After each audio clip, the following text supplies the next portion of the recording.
ದಕ್ಷಿಣ ಕನ್ನಡ ಜಿಲ್ಲಾ ಪಂಚಾಯತ್ ಶಾಲಾ ಶಿಕ್ಷಣ ಇಲಾಖೆ ಕ್ಷೇತ್ರ ಶಿಕ್ಷಣಾಧಿಕಾರಿಗಳ ಕಚೇರಿ ಮೂಡುಬಿದ್ರೆ ಹಾಗೂ ದಕ್ಷಿಣ ಕನ್ನಡ ಜಿಲ್ಲಾ ಪಂಚಾಯತ್ ಸರ್ಕಾರಿ ಹಿರಿಯ ಪ್ರಾಥಮಿಕ ಶಾಲೆ ಕಲ್ಲಬೆಟ್ಟು ಇವುಗಳ ಸಹಯೋಗದಲ್ಲಿ ಪ್ರಾಥಮಿಕ ಹಾಗೂ ಪ್ರೌಢಶಾಲಾ ವಿದ್ಯಾರ್ಥಿಗಳ 2024-25ನೇ ಸಾಲಿನ ತಾಲೂಕು ಮಟ್ಟದ ಯೋಗಾಸನ ಸ್ಪರ್ಧೆ ಕಲ್ಲಬೆಟ್ಟು ಅಕ್ಷಯಧಾಮ ಸಭಾಭವನದಲ್ಲಿ ನಡೆಯಿತು. ಪುರಸಭಾ ಅಧ್ಯಕ್ಷೆ ಜಯಶ್ರೀ ಕೇಶವ್ ಸಭಾ ಕಾರ್ಯಕ್ರಮವನ್ನು ಉದ್ಘಾಟಿಸಿ ಶುಭ ಹಾರೈಸಿದರು. ಕ್ಷೇತ್ರ ಶಿಕ್ಷಣಾಧಿಕಾರಿ ವಿರೂಪಾಕ್ಷಯ್ಯ ಅವರು ಅತಿಥಿಯಾಗಿ ಭಾಗವಹಿಸಿ ಮಾತನಾಡಿ, ದೇಹ ಮತ್ತು ಮನಸ್ಸು ಸದೃಢವಾಗಲು ಯೋಗ ಸಹಕಾರಿ.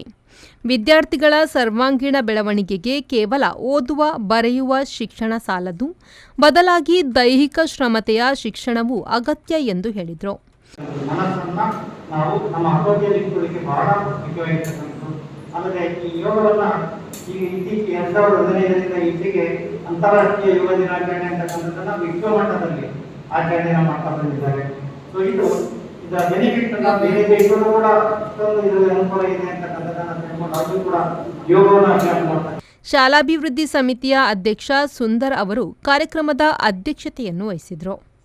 ಪುರಸಭಾ ಸದಸ್ಯ ಜೋಸಿ ಮಿನೇಜಸ್, ಕಲ್ಲಬೆಟ್ಟು ಸೇವಾ ಸಹಕಾರಿ ಬ್ಯಾಂಕಿನ ಅಧ್ಯಕ್ಷ ಸುರೇಶ್ ಕೋಟ್ಯಾನ್, ಹಳೆ ವಿದ್ಯಾರ್ಥಿ ಸಂಘದ ಅಧ್ಯಕ್ಷ ಬಾಲಕೃಷ್ಣ ಸಾಲ್ಯಾನ್, ರಾಜ್ಯ ಸರ್ಕಾರಿ ನೌಕರರ ಸಂಘದ ಮೂಡುಬಿದ್ರೆ ವಲಯದ ಅಧ್ಯಕ್ಷ ನಾಗೇಶ್, ದೈಹಿಕ ಶಿಕ್ಷಣ ಶಿಕ್ಷಕರ ಸಂಘದ ವಲಯಾಧ್ಯಕ್ಷ ನವೀನ್ ಪುತ್ರನ್, ದೈಹಿಕ ಶಿಕ್ಷಣ ಶಿಕ್ಷಕರ ಸಂಘದ ಜಿಲ್ಲಾ ಖಜಾಂಚಿ ವಿನ್ನಿಫ್ರೆಂಡ್ ಗ್ರೇಸಿ ಪಿಂಟೋ, ಜ್ಯೋತಿನಗರ ಕ್ಲಸ್ಟರ್ನ ಸಮೂಹ ಸಂಪನ್ಮೂಲ ವ್ಯಕ್ತಿ ಮಹೇಶ್ವರಿ ಮುಖ್ಯ ಅತಿಥಿಗಳಾಗಿ ಭಾಗವಹಿಸಿದರು.